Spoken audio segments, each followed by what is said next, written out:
La ilaha illallah wa asyhadu anna Muhammadar Rasulullah sallallahu wasallam alaihi wa ala alihi wa sahbihi wa man tabi'ahum bi ihsan.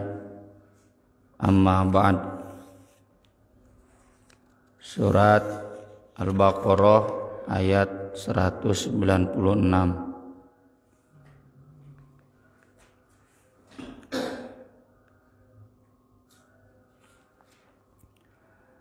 A'udzu billahi minasy syaithanir rajim. A'udzu billahi minasy syaithanir rajim. Wa atimmul hajja wal umrata lillah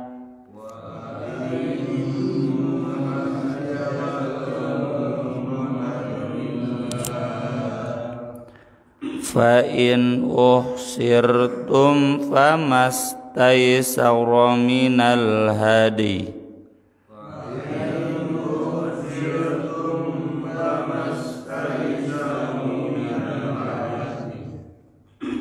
wala tahliqu ru'usakum hatta yablughal hadyu mahillah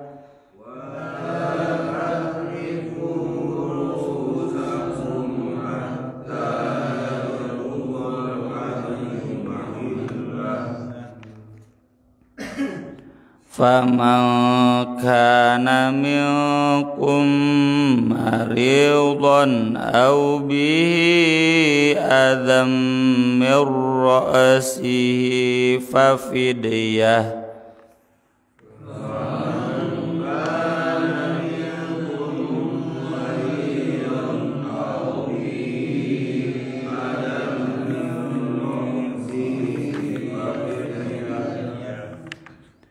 fafidyatun min siyamin aw shadaqatin aw nusuk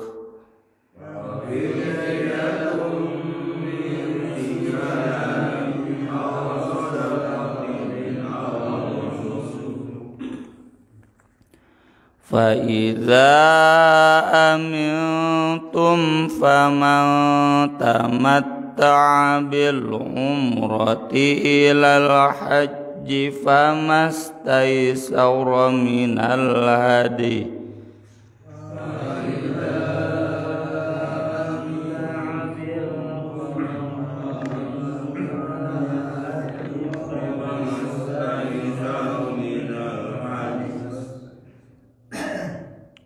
faman lam yajid fasiyamu thalathati ayyamin fil hajji wa sab'atin idza raja'tum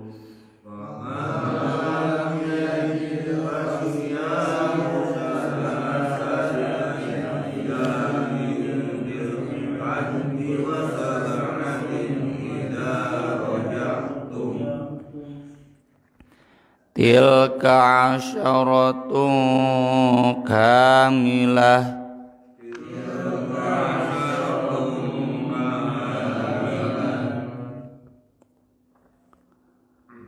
dzalika liman lam yakun ahluhu hadiril masjidil haram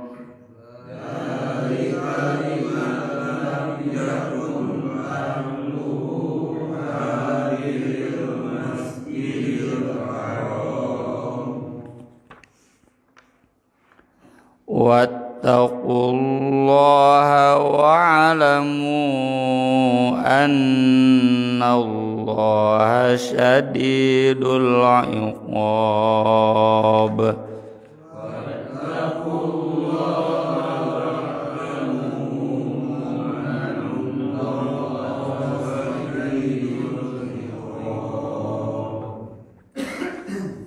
Ngawian itu awal jidwa tilu wa atimmul hajj hajja wal umrata lillah fa in uhsirtum famastaysara minal hadi wa la tahliqu ru'usakum hatta yablughal hadyu mahillah faman kana minkum maridan aw bihi adzam min ra'si fafidyatun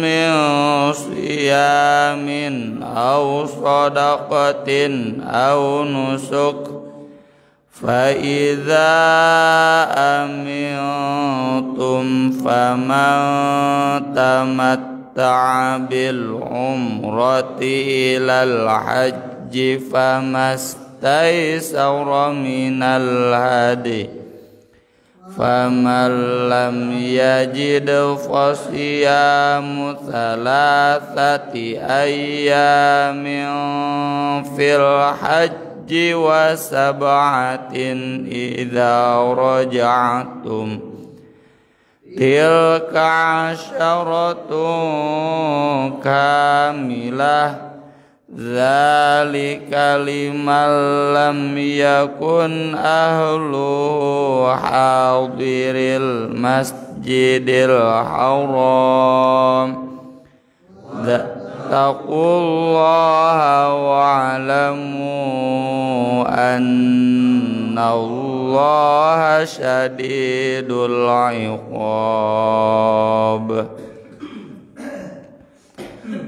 Wa atimmu, dan sempurnakanlah al-hajja, haji, wal umrah, dan umrah lillah, karena Allah. Hajjun itu arti asalnya menuju satu tempat. Yang dimaksud adalah hijjul baiti, sengaja menuju ke Baitullah, ke Ka'bah, ke Masjidil Haram. Kalau kita berangkat sengaja ke Tegalega, itu pun haji ke Tegalega. Sudah banyak alumni haji Tegalega namanya. Wal umroh itu artinya umur, memakmurkan, memberikan umur. Jadi memakmurkan Masjidil Haram, dan itu terbukti sampai hari ini tempat tanda kutip wisata nomor 1 di dunia itu Masjidil Haram. Tidak ada sepinya, tidak ada musimnya. Kalau yang lain kan musim panas, musim libur baru rame, musim biasa tiis. Masjidil Haram itu dek musim mana itu selalu penuh. Umroh sekarang sama dengan haji, penuhna cenah. Lillah, semuanya karena Allah. Dan ini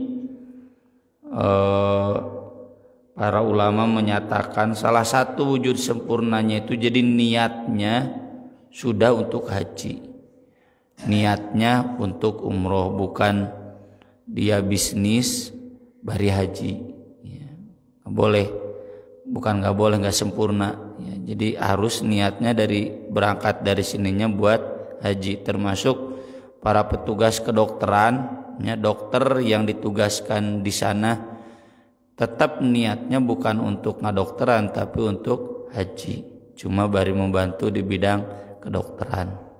Termasuk para PPIH panitia pelaksana, bagian catering, bagian menuntun jalan, guide, semuanya niatnya harus untuk haji. Dan di sini menunjukkan haji dan umroh itu dua-duanya harus disempurnakan. Perintah itu pada asalnya wajib. Ada dua pendapat di kalangan para ulama. Kalau haji sepakat wajib, kalau umroh wajib atau sunat.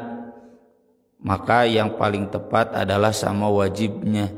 Karena kata Nabi SAW, umroh sudah masuk pada haji ila yaumil qiyamah, sampai hari kiamat. Jadi kalau haji tidak dengan umroh itu tidak sah, ya harus dengan umroh.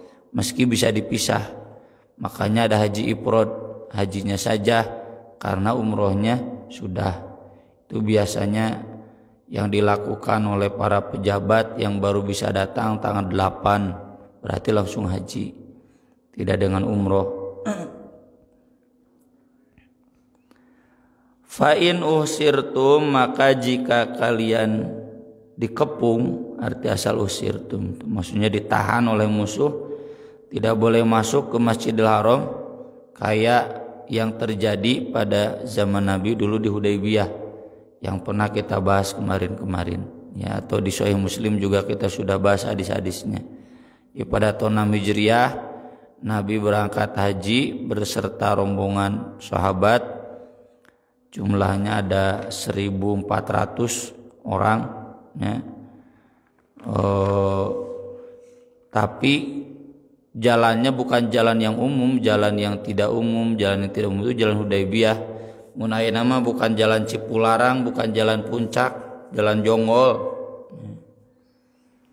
Nah, meski demikian ditahan juga ya, tidak boleh masuk oleh orang kafir Quraisy, sehingga kemudian nanti kata Allah, fa in usirtum, jika kamu tertawan tidak jadi hajinya, famastaisaru minal hadi, maka carilah yang mudah dari hadyu. Hadyu itu sembelihan. Arti asal hadyu itu yang dituntun ya, tuntunan, hadyu sholih, hadyu rasul, huda ya, itu tuntunan atau teladan, karena memang hadyu itu dituntun dibawa ya dari Madinah ke Makkah. Ini menunjukkan bahwa yang namanya haji itu ada ihram, ada tahallul. Yaitu ciri khas haji. Ihram itu ketika seseorang memulai haji, maka haramlah segala sesuatu yang diharamkan ya. Di antaranya salin baju, pakai wewangian ya, pakai sepatu nggak boleh, termasuk jima dengan istri tidak boleh. Itu ihram. Jadi bajunya harus yang putih-putih itu ya. Nah, kalau kemudian gak jadi hajinya, maka harus ditahalulkan. Tahalul tadi halalkan. Cara menghalalkannya itu yaitu dengan menyembelih kambing. Jadi meskipun hajinya tidak jadi, tetap menyembelih kambing minimal, boleh sapi, boleh unta, dan sapi unta boleh sendiri, boleh berserikat seperti syariat kurban saja ya. Maka di sana jadi halal. Jadi nggak jadi nih hajinya ya udah bedok salin baju gitu balik deh, nggak bisa, harus dengan tahallul. Tahallulnya itu dengan menyembelih kambing. Famastaisaru minal hadi, yang mudahnya kambing, sapi. Kemudian wala tahliqu ru'usakum, janganlah kalian mencukur kepala kalian, hatta yablughal hadyu, sehingga sampai al hadyu itu tadi ya, kurbannya, hewan sembelihannya, mahillah ke tempatnya. Tempatnya itu di Mina. Mina itu manhar kulluh ya, tempat menyembelih. Kita sampai Mina itu tanggal 10 Dzulhijjah ya, sesudah wukuf di Arafah, malamnya di Muzdalifah, besoknya ke Mina ya. Ke Mina itu buat nyembelih, udah nyembelih kemudian dicukur, kemudian tawaf ya ke Makkah. Jadi selama ibadah haji, selama ihram itu haram dicukur. Dan dicukur itu jadi ciri tahallul ya. Maka berarti nyambungnya ini, maka jika kalian tertawan, sembelihlah hadyu dan cukur ya. Itu bagian dari tahallul. Dan dicukur ini, tahallul ini tidak boleh dilakukan kecuali kalau normal ya, kecuali kalau hadyunya sudah sampai di Mina. kalau sebelum sampai di Mina nggak boleh dicukur. Tahalul itu satu nyembelih kambing, dua dicukur. Nah nanti tidinya boleh salin, ya, boleh salin. Sudah tawaf ifadah, sudah kembali lagi boleh berhubungan suami istri. Faman kana minkum maridon, maka siapa di antara kalian yang sakit, au bihi adam ra'si, atau ada penyakit di kepalanya, fa fidyah, maka harus bayar fidyah. Fidyah itu tebusan. Jadi fidyah bukan hanya di saum, di haji juga ada. Kenapa? Karena kalau sakit mungkin dia harus ganti baju. Kalau kepalanya banyak kutu penyakit berarti dia harus dicukur, ya, atau borok, ya, harus dicukur. Maka itu berarti melanggar aturan, ya kan, tadi nggak boleh dicukur kecuali sudah sampai di Mina tanggal 10, nggak boleh ganti baju kecuali sudah sampai di Mina tanggal 10. Ini belum sampai, udah ada larangan yang dilanggar, maka tidak batal hajinya tapi pakai fidyah. Fidyahnya itu min siyamin, saum, au sodakotin, atau sodakoh, au nusuk, atau menyembelih. Nah nanti dijelaskan oleh Nabi SAW sebagaimana dijelaskan oleh Ka'ab bin Ujrah. Beliau yang dulu punya kasus wal kummal yatanatharu ala wajhi, kutu sudah sampai wajah. Jadi lain dina rambut deh, dina kepala deh, kadieu kutu teh gitu. Itu berarti harus dicukur. Ya. Dan kata Nabi SAW, ya udah ini mah harus dicukur. Kata Nabi, ama tajidu syatan, kamu bawa kambing? Ya. Enggak, kata Nabi, sum thalathata ayyam au at'im sittata masakin likulli miskin nisfu sa' wahlik ra'sak.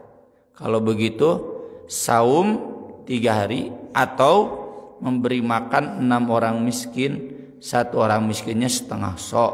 Setengah sok itu berarti setengah zakat fitri, ya, zakat fitrah. Berarti lamun zakat fitrah 2,5 kilo kali 3 nya 7,5 kilo buat 6 orang miskin. Kemudian kata Nabi, cukur kepala kamu, ya. Nah ini karena ada larangan, kan nggak boleh mencukur, ini dicukur. Atau ada sakit yang kemudian mengganti baju tapi masih bisa manasik yang lain, maka itu ada fidyah. Istilah fidyah ini di umum istilahnya dam, ya. Kemudian faida amintum, jika kalian sudah aman, maksud sudah aman teh berarti sudah bisa masuk haji. Kalau tadi kan tertawan, tidak jadi hajinya.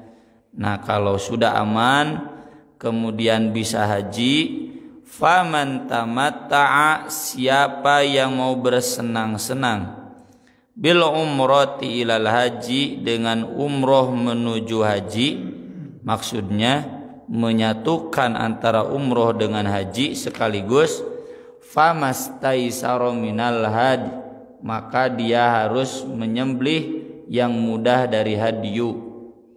Tamattu itu ada 2, ada tamattu am, ada tamattu khos. Tamattu am itu haji kiron termasuk, ya. Kalau tamattu khos adalah haji tamattu yang dipahami di Indonesia.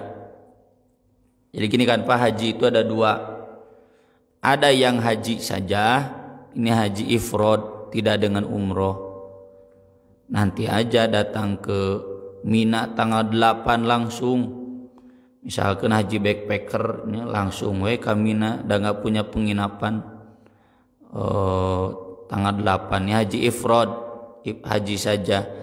Ada yang menyatukan umroh dengan haji, praktiknya umroh dulu lalu haji. Nah yang umroh dengan haji ini nanti dibagi 2. ada haji kiron, ada haji tamattu. Tapi dua-duanya ini hakikatnya tamattu karena langsung menyatukan dalam satu waktu umroh dan haji. Jadi nggak usah umroh lagi atau nggak umroh dulu sebelumnya ya di waktu yang berbeda. Nah, bedanya kiron dan tamattu, kiron itu bawa hadyu dari tanah air. Ya, kalau orang Madinah sudah bawa kambing dari Madinah. Kalau haji tamattu yang khusus itu tidak bawa kambing dari tanah air. Haji di Indonesia mungkin mau domba jeung sapi kanu pesawat, ya. Kanu kapal laut ketelat. Ya. Jadi belinya nanti di sana itu tamattu khos. Jadi dua-duanya kiron dan tamattu ini hakikatnya masuk tamattu di ayat ini. Apa bedanya lagi? Bedanya kalau yang haji kiron misalkan ya dia umroh dari tanggal 20 Dzulqa'dah. Ya, Nabi itu kan masuk ke Makkahnya itu dari sejak tanggal 20 Dzulqa'dah itu kan sudah ihram. Nah, beres umroh itu tidak tahallul, henteu nyukur, terus ihram sampai beres haji. Jadi kalau dari tanggal 20 Dzulqa'dah itu tidak berganti baju, tidak pakai wangi-wangian, terus sampai tanggal 10 Dzulhijjah, ya 20 poe. Tapi kalau hajinya tamattu ya kayak haji Indonesia, umroh tanggal 20 Dzulhijjah, kan umroh masa poe beres. Nah, beres sa'i, umroh itu kan ihram, tawaf, udah tawaf kemudian sa'i, udah sa'i lalu dicukur, mau dicukur mau digunting boleh, udah boleh ganti baju, ya bisa dek balanja heula, biasa balanja heula atau survei. Nah, nanti mulai ihram lagi, ihram haji, ya 2 kali ihram dan tahallulnya. Ihram haji tanggal 8 ke Mina, ya tarwiyah ya, lalu nanti dari Mina ke Arafah gitu. Jadi bedanya kiron dan tamattu khos. Kalau kiron mas sekaligus niat haji dan umroh hilalnya labbaik Allahumma hajjan wa umratan langsung sekaligus. Tahallul heula di tengah-tengahnya. Kalau tamattu yang khos yang dari Indonesia itu udah umroh boleh salin baju dulu, nanti tanggal 8 kemudian ihram lagi, haji lagi. Nah, baik yang kiron, baik yang tamattu itu harus ada hadyu yang disembelih. Faman lam yajid, nah siapa yang tidak menemukan, jadi dia nggak bawa dari tanah airnya. Kalau orang Madinah nggak bawa dari Madinah, lalu di Makkah nggak ada, meneran seret atau karena jumlah kambing dan sapinya tidak lebih banyak daripada jumlah yang ibadah haji beakeun. Kalau sekarang insya Allah nggak mungkin karena sudah di panitiaan ku Raja Saudi kan jumlah yang ibadah haji itu standarnya kuotanya 2 juta ya. Kalau lebih itu yang maaf kayak tragedi Mina kemarin tahun 2015 itu karena sampai 3 juta ya. Lalu normalnya 1.800.000 itu kan kuotanya dibagi-bagi negara. Jadi 2 juta disiapkan 2 juta kambing teu hese ku Raja Saudi ya. Diambil dari peternak-peternak di daerah termasuk dari Afrika. Nah, kalau kemudian tidak dapat fasyamu thalathati ayyam. Nah, dam oge kayak tadi ya, ada dam, ada hukuman. Maka saum 3 hari fil haji ketika haji. Wa sab'atin idza raja'tum dan 7 hari ketika pulang. Tilka asyaratun kamilah, itu adalah 10 hari yang sempurna. 3 hari ketika haji itu sesudah mengamalkan haji ya. Kalau dia haji kiron berarti sejak sebelum Arafah itu sudah boleh. Kalau memang dia tahu ini sudah tanggal 6 misalkan Dzulhijjah, wah nggak mungkin ada kambing, orang Makkah nggak ada yang punya kambing, panitia, tidak ada yang bisa mendatangkan. Zaman dulu kalaupun beli dulu keluar sabaraha poe, jadi nggak mungkin. Maka dari tanggal 6, 7, 8 itu sudah bisa haji. Kalau yang tamatu kan mulai hajinya lagi tanggal 8, berarti tanggal 8, tanggal 9, satu lagi nanti tanggal 11. Tanggal 10 nggak boleh. Kan cenah tanggal 9 nggak boleh saum di Arafah bagi yang ibadah haji. Ya kalau ada sebab pengecualian ya. Atau nah ini yang paling aman, ada hadis dari Aisyah bahwa beliau menyatakan tidak diizinkan untuk saum pada hari tasyrik illa liman lam yajidil hadiah, kecuali bagi yang tidak menemukan hadyu. Jadi amannya diamalkan pada hari tasyrik tanggal 11, 12, 13. 3 hari, kemudian nanti 7 hari jika sudah pulang. Pulang itu kemana? Pulang ke tanah air. SK Indonesia saum 7 hari karena tidak kurban di sana, tidak mencit hadyu. Tapi ini bagi yang ibadah haji. Kalau bapak-bapak yang tidak ibadah haji teu kurban teu kudu saum ya, karena tidak wajib. Kalau bagi yang ibadah haji tamattu itu wajib. Dzalika liman lam yakun ahlu hadiril masjidil haram. Itu berlaku bagi yang tidak ada keluarganya hadir di Masjidil Haram. Hadir itu penduduk setempat. Jadi kalau penduduk setempat mah langsung we. Teu kudu ngadaguan balik dagis balik. Apa penduduk setempat itu? Yang tidak sapar. Di penduduk Makkah. Orang Makkah kan hajinya itu dari rumahnya. Kalau kita kan dari Qardul Manazil, dari mikot. Kalau orang Makkah mikotnya dari rumahnya. Jadi nggak ada istilah pulangnya, dan memang sudah jadi penduduk setempat. Langsung tanggal 14, 15 saum selama 10 hari. Kalau ibadah haji, yang ibadah hajinya orang Indonesia ya nanti tunggu pulang ya. Pulang misalkan tanggal 30 Dzulhijjah ya, mulai tanggal 30 Dzulhijjah saum. Ini tidak menemukan hadyu itu bisa tidak punya uang ya, bisa tidak ada kambingnya. Tapi kalau jamaah haji Indonesia mustahil nggak punya uang, karena yang 40 juta itu ya, 37, 388 juta itu sudah termasuk buat hadyu. Wattaqullah, dan takwalah kalian kepada Allah. Wa'lamu annallaha syadidul iqab, dan ketahuilah sesungguhnya Allah maha keras siksanya. Apa kaitannya keras siksa? Ya ini kaitannya dengan hukum. Hukum haji ini nggak boleh dipermainkan, nggak boleh sembarangan. Kalau sembarangan dilanggar maka bukan malah jadi pahala, malah jadi siksa. Aku qouli hadza wa astaghfirullah li wa lakum. Subhanakallahumma bihamdik asyhadu an la ilaha illa anta astaghfiruka wa atubu ilaik. Rabbana atina fid dunya hasanah wa fil akhirati hasanah wa qina adzabannar. Wassalatu wassalamu ala rasulina karim. Wassalamu alaikum warahmatullahi wabarakatuh.